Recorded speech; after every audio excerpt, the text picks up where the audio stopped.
Hello dear students, welcome to Chandigarh civil services. Myself Ankush Sharma. Students, आज के lecture में हम डिस्कस करेंगे एक इम्पोर्टेंट टेक्स्ट जिसका नाम है जजिया। फर्स्ट टाइम मोहम्मद बिन कासिम ने 712 एडी में इस टेक्स्ट को इम्पोज किया था सिंध वाले एरिया में। बिकॉज मोहम्मद बिन कासिम सिंध को जीत लेता है, देन वहां पर सिंध में जो नॉन मुस्लिम्स रहते हैं जिसमें से मेन हिंदूज एंड बौद्ध हैं, तो उनके ऊपर इस टेक्स्ट को इम्पोज कर दिया गया था। मोहम्मद बिन कासिम सिंध से आगे नहीं बढ़ पाया और वो वहां से लौट गया। जब दिल्ली सल्तनत एस्टेब्लिश होती है स्टूडेंट, तो दिल्ली सल्तनत का जो फर्स्ट सुल्तान है आपको पता है कुतुबुद्दीन ऐबक। कुतुबुद्दीन ऐबक उन एरियाज में जजिया इंट्रोड्यूस करता है जो एरियाज वो डायरेक्ट कंट्रोल कर रहा था। तो उन एरियाज में रहने वाले नॉन मुस्लिम्स के ऊपर जजिया को इंट्रोड्यूस कर दिया गया या इम्पोज कर दिया गया। इस टाइप से जजिया की एंट्री इंडिया में होती है। स्टूडेंट, जजिया को समझने से पहले हम समझेंगे कि एंशिएंट टाइम पर इंडिया में जो टैक्सेशन का जो सिस्टम है या टैक्सेशन सिस्टम है वो क्या था। तो अगर आप वेदास को देखेंगे और अर्थशास्त्र वगैरह को भी रीड करेंगे, देन कुछ नेम हमें मिलेंगे टैक्सेस के। इसमें से एक इंपॉर्टेंट नेम आपको मिलने वाला है, ये है भाग। सेकंड नेम आपको मिलेगा भोग। नेक्स्ट आपको नेम मिल जाएगा बलि। भाग स्टूडेंट, जो भाग है ये है टोटल प्रोडक्शन में स्टेट का शेयर या किंग का शेयर। ठीक है, तो जो भी प्रोड्यूस है उसमें जो शेयर होगा उसको भाग बोला गया। भाग का मतलब ही होता है शेयर। तो प्रोडक्शन में जो शेयर होगा किंग का वो एक टैक्स हो गया, उसको भाग बोला गया। बाद में इसको आप क्या बोलते हैं, लैंड रेवेन्यू और लगान। भोग एंड बलि अगर हमें देखें तो स्टूडेंट ये वॉलंटरी ऑफरिंग है। हिस्टोरियंस अगर हम देखें हिस्टोरियंस, तो हिस्टोरियंस यहाँ पर उनमें यूनानिमिटी नहीं मिलेगी। कुछ हिस्टोरियंस इनको बोलेंगे कि वॉलंटरी ऑफरिंग्स नहीं है, कुछ हिस्टोरियंस बोलेंगे वॉलंटरी ऑफरिंग्स है। हम इनको वॉलंटरी ऑफरिंग मानेंगे। और यहाँ पर हम देखेंगे कि किंग अगर किसी पर्टिकुलर एरिया में जाता है, ट्रेवल कर रहा है, तो वहां के जो लोग हैं वो उससे मिलने आ रहे हैं और कुछ ऑफर करना चाहते हैं। तो इस टाइप से जो ऑफरिंग थी वॉलंटरी ऑफरिंग, इसको जो है एज ए टैक्स जो है माना गया। और ये क्या है, भोग एंड बलि। आगे बढ़ते हैं स्टूडेंट। एंशिएंट टाइम पर ही हमें इरिगेशन टैक्स के बारे में पता चलता है कि अगर किसी एरिया में स्टेट इरिगेशन प्रोवाइड कर रही है, और अर्थशास्त्र भी इसको मेंशन करता है, देन जो लोग हैं, जो पीजेंट हैं, उनको एक टैक्स देना पड़ेगा, उसको इरिगेशन टैक्स, उदक भागकम, भीदक भीदक भागकम, इस टाइप से नेम दिए गए थे। बट क्वेश्चन ये है कि क्या कभी रिलीजन के नाम पर कोई टैक्स लगाया गया था कि आप पर्टिकुलर रिलीजन को फॉलो नहीं करते हैं देन आपको एक टैक्स देना पड़ेगा? देन आंसर होगा स्टूडेंट नो। ऐसा कोई टैक्स जो है इंडिया में देखने को नहीं मिलेगा। फॉर एग्जाम्पल, इंडिया में भी डिफरेंट सेक्ट्स को मानने वाले लोग रहते थे। अशोका खुद मेंशन करता है अपने पिलर्स में, अपने रॉक एडिक्ट्स में, जो उसके पिलर एडिक्ट्स हैं और रॉक एडिक्ट्स हैं, कि मेरे एम्पायर में डिफरेंट सेक्ट्स के लोग रहते हैं, डिफरेंट सेक्ट्स को मानने वाले लोग रहते हैं, और वो अपने अपने धर्मों की बढ़ाई करते हैं और दूसरे धर्मों की बुराई करते हैं। उनको ऐसा नहीं करना चाहिए। बट इसके बाद भी हम देखेंगे कि ऐसा कोई पर्टिकुलर टैक्स नहीं था जो इसलिए लगाया गया कि आप एक पर्टिकुलर रिलीजन को या पर्टिकुलर सेक्ट को फॉलो नहीं करते हैं। ओके स्टूडेंट, देन आगे बढ़ते हैं। अब जजिया की बात करते हैं। स्टूडेंट, जो जजिया था इसका जो मीनिंग है, हिस्टोरियंस यहाँ पर उनमें भी यूनानिमिटी नहीं मिलेगी। कुछ हिस्टोरियंस ने इसका मतलब बताया, इसका मीनिंग बताया है कॉम्पेंसेशन। दूसरे हिस्टोरियंस बोलते हैं सेटिस्फैक्शन। हम मानकर चलते हैं कॉम्पेंसेशन। ओके, अब क्या कुरान एंड हदीस इसको मेंशन करते हैं? स्टूडेंट, आंसर है यस, कुरान एंड हदीस इसको मेंशन करते हैं। और ऐसे एरियाज जो इस्लामिक रूल के अंडर में हैं वहां पर नॉन मुस्लिम्स को ये टैक्स देना पड़ेगा। और नॉन मुस्लिम्स को एक नेम दिया गया है, ये नेम है धिम्मीज, धिम्मीज और जिम्मीज। इसका मतलब होता है स्टूडेंट, इसका मीनिंग है प्रोटेक्टेड पीपल। एक्चुअल में पूरा कॉन्सेप्ट ये है कि जहां पर भी इस्लामिक रूल है तो वो जो आर्मी है उसमें केवल मुस्लिम्स जो है वो सर्व कर सकते हैं, नॉन मुस्लिम्स आर्मी में सर्व नहीं करेंगे। देन नॉन मुस्लिम्स क्या हो गए, प्रोटेक्टेड पीपल, और उनको एक प्रोटेक्शन के लिए टैक्स देना पड़ेगा। ठीक है, उस टैक्स का नाम क्या होगा, जजिया। ओके स्टूडेंट, तो इस टाइप का ये पूरा कॉन्सेप्ट है। क्वेश्चन ये आता है कि अगर हम बात करें ऐसे एरियाज की जहां पर नॉन मुस्लिम्स के नंबर्स कम थे और वो इस्लामिक स्टेट के अंडर में रहते हैं या इस्लामिक रूल के अंडर में रहते हैं और आर्मी में सर्व नहीं करते हैं, देन ठीक है, जायज था कि आप एक प्रोटेक्शन जो है उनसे ले रहे हैं, एक टैक्स ले रहे हैं। बट इंडिया में जो हिंदूज हैं या जो नॉन मुस्लिम्स उनके नंबर तो ज्यादा थे, देन आप उनसे प्रोटेक्शन के लिए एक टैक्स ले रहे हैं। उनकी लैंड में आप उनसे ही प्रोटेक्शन के लिए टैक्स लेंगे। तो ये पूरा जो इशू था ये यहाँ पर क्वेश्चन मार्क में आ जाएगा।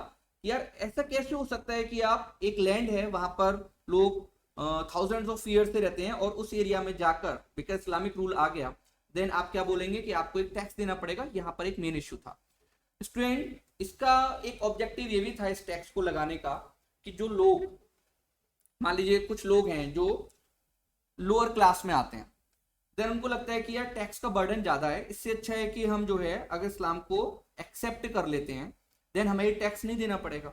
और इसकी वजह से बहुत सारे ऐसे लोग जो गरीब थे मतलब जो लोअर क्लास में आते थे उन्होंने इस्लाम को एक्सेप्ट कर लिया था। इसके कुछ एविडेंस हमारे पास मिलेंगे। तो मोहम्मद बिन कासिम की बात करते हैं स्टूडेंट। जब मोहम्मद बिन कासिम सिंध को जीतता है तो मोहम्मद बिन कासिम ने इस टैक्स को सिंध में इंपोज कर दिया। मोहम्मद बिन कासिम ने 3 कैटेगरीज बनाई थी, upper class, middle class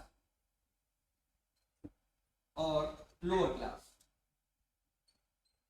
okay student.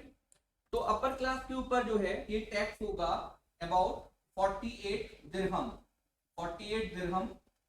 दिरहम जो है आज की डेट में अगर हम देखते हैं तो यूएई की जो करेंसी है उसको दिरहम बोला जाता है, बट एंशिएंट टाइम पर अरेबियन पेनिसुला में एक करेंसी चलती है, सिल्वर कॉइन चलता है, इसका नाम है दिरहम। तो 48 कॉइन्स सिल्वर के आपको देने पड़ेंगे annually. Second student middle class को 24 दिरहम देने पड़ेंगे और लोअर क्लास को 12 दिरहम देने पड़ेंगे। ठीक है, तो इस टाइप से टैक्स इंपोज किया जाता था। ये जो बर्डन था आप इसको कम मत मानना, ये बर्डन बहुत ज्यादा था। अब कुतुबुद्दीन ऐबक आया, कुतुबुद्दीन ऐबक ने इसको इंपोज कर दिया। कुतुबुद्दीन ऐबक की डेथ के बाद जब न्यू सुल्तान आया जिसका नाम है इल्तुतमिश, जब इल्तुतमिश सुल्तान बना देन इल्तुतमिश और उलेमास की एक मीटिंग होती है। उलेमास हमने बार बार डिस्कस किया, उलेमास का मतलब है इस्लामिक स्कॉलर्स, इस्लाम के जानने वाले लोग। तो एक मीटिंग होती है, इस मीटिंग में उलेमास इल्तुतमिश को एक एडवाइस देते हैं। एडवाइस ये थी कि जो कॉन्सेप्ट है जजिया का इसको आप साइड में कर दीजिए और नॉन मुस्लिम्स के सामने 2 ऑप्शन रखिए। ऑप्शन क्या थे? इस्लाम और डेथ। तो ये ऑप्शन थे। उन्होंने बोला कि ये जो कॉन्सेप्ट है ना जजिया वाला ये अब नहीं चलने वाला, तो ये एडवाइस दी गई है इल्तुतमिश को और आप ये ऑप्शन रखिए नॉन मुस्लिम्स के सामने। इल्तुतमिश को पता था कि अगर वो इस टाइप के ऑप्शंस मेजोरिटी के सामने रखेगा देन इंडिया में रिवोल्ट हो सकते हैं। दैट्स व्हाई ये जो एडवाइस इल्तुतमिश को दी गई है इल्तुतमिश इसको नहीं मानता और वो इस्लाम और डेथ इस टाइप का कोई भी ऑप्शन इंडियंस के सामने नहीं रखता या नॉन मुस्लिम्स के सामने नहीं रखता। बट इस टाइप का ऑप्शन कश्मीर में एक रूलर है, इसका नाम था सिकंदर बुत शिकन। सिकंदर बुत शिकन का रूल जो है कश्मीर में है स्टूडेंट 1389 से 1413।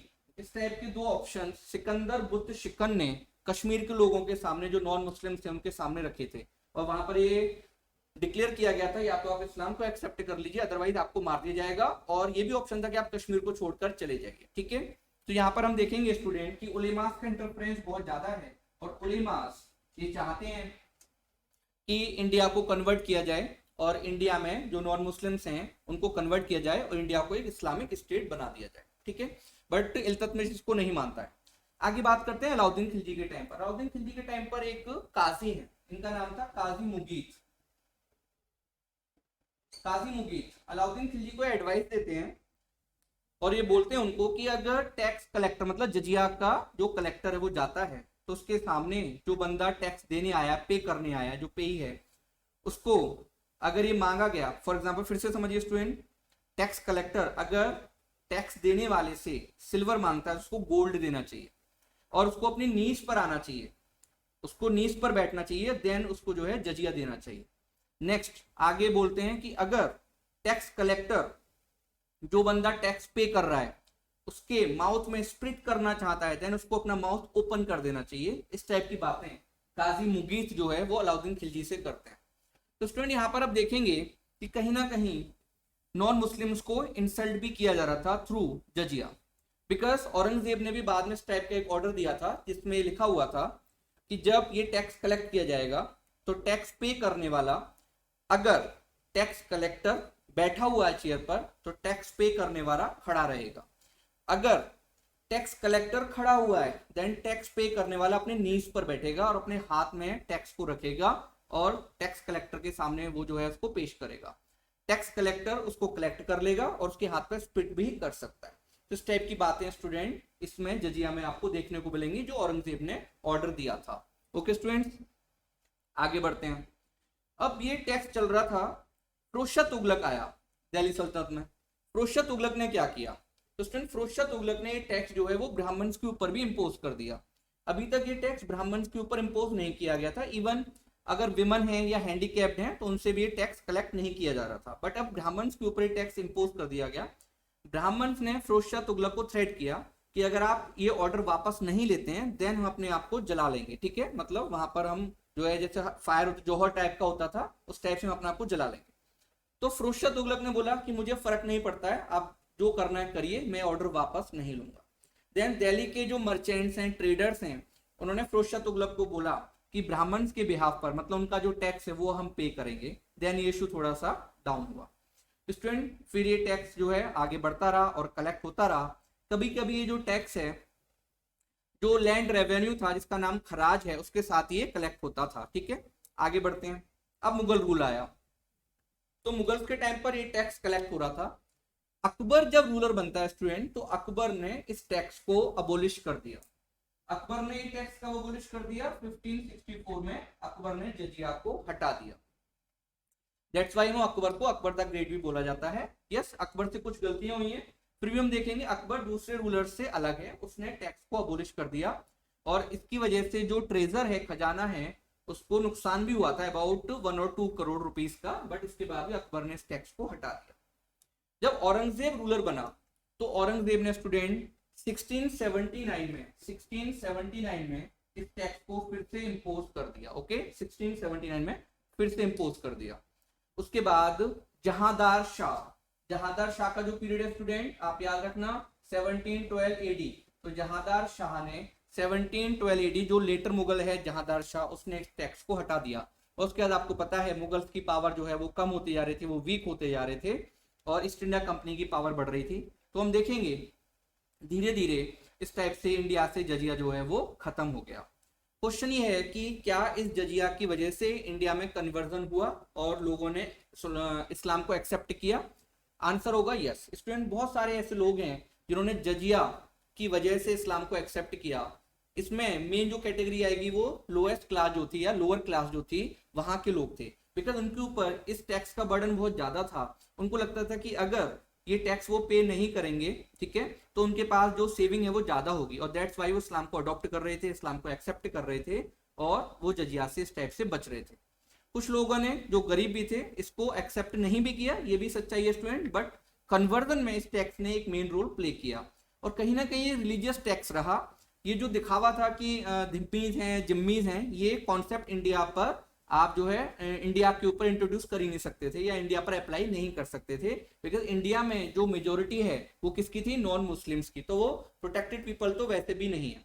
और बाद में हम देखेंगे हिंदूज भी आर्मी में सर्व करते हैं, नॉन मुस्लिम्स भी आर्मी में सर्व करते हैं। देन ये टैक्स तो वैसे ही हट जाना चाहिए था अगर ये कॉन्सेप्ट है जिम्मीज वाला, बट वो नहीं हटाया गया था। औरंगजेब ने उसको बाद में भी इंट्रोड्यूस कर दिया था। ये पॉइंट आप याद रखना। ओके स्टूडेंट्स, तो ये जजिया था। ईस्ट इंडिया कंपनी के टाइम पर इस टाइप का कोई टैक्स नहीं होगा, हटा दिए जाएंगे।